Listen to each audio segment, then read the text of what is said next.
Ito na nga ng Eat Pilipinas sa food na ni Bryce. Beef kebab. Beef kebab. Ng Mr. Kebab. Ito ko ng Eat Pilipinas sa Grab. Grab delivery. Sa Grab delivery. Ng available ng Food Panda. Sa Grab na. And also, there are lots of foods here. Chicken liver. Chicken liver. Kasi nasunog yung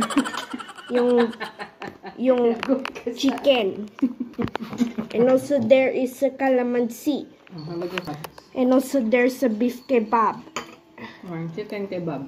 And also chicken kebab.